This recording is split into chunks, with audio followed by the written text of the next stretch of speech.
दोस्तों, आज मैं हमारे भारत देश के असली नायक के बारे में बात करने वाला हूँ। जी हाँ, वो कोई फिल्म का हीरो नहीं है या कोई पॉलिटिकल लीडर भी नहीं है।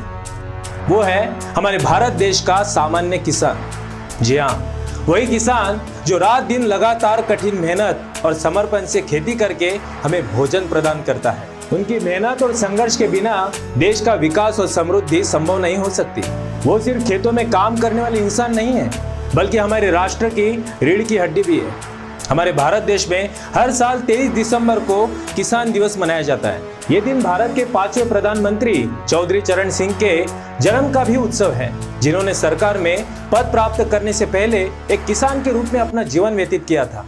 इस दिन का उद्देश्य किसानों के महत्व और राष्ट्र के समग्र सामाजिक और आर्थिक विकास में उनके बहुमूल्य योगदान के प्रति जागरूकता बढ़ाना है। चौधरी चरण सिंह इस बात का एक अद्भुत उदाहरण है कि साधारण पृष्ठभूमि और सादगीपूर्ण जीवन शैली के बावजूद भी व्यक्ति महान कार्य कर सकता है।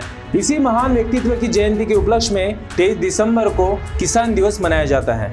भारत मुख्य रूप से कृषि प्रधान देश है। देश की अर्थव्यवस्था और नागरिक विकास किसानों पर बहुत हद तक निर्भर है। संयोगवश भारतीय इतिहास के महान नेताओं में से एक चौधरी चरण सिंह स्वयं उत्तर प्रदेश के एक छोटे किसान परिवार से थे। वो आगे चलकर भारत के 5वें प्रधानमंत्री बने और किसानों के प्रति सम्मान की एक मिसाल कायम की। प्रधानमंत्री के रूप में अपने संक्षिप्त कार्यकाल के दौरान उन्होंने भारतीय किसानों के कल्याण और उन्नति के लिए अथक प्रयास किए। किसानों की सामाजिक स्थिति को ऊपर उठाने के लिए कई योजनाएं शुरू की गई।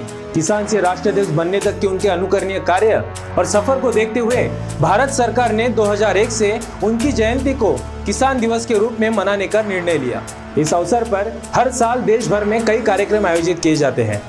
लेकिन दोस्तों, आज भी हमारे भारत देश के किसानों की समस्या हल नहीं हो पा रही है। आज भी कई किसान ऐसे हैं जो एक समय का खाना भी ठीक से खा नहीं पाते। जिस दिन हमारे भारत देश के सभी किसान समृद्ध हो जाएंगे, शायद उसी दिन हम इनकी जयंती खुशी से मना पाएंगे। मैं संकेत बोंद्रे, एएनएन न्यूज की ओर से हमारे देश के असली नायक, हमारे देश के किसानों को सैल्यूट करता हूं। जय जवान, जय किसान।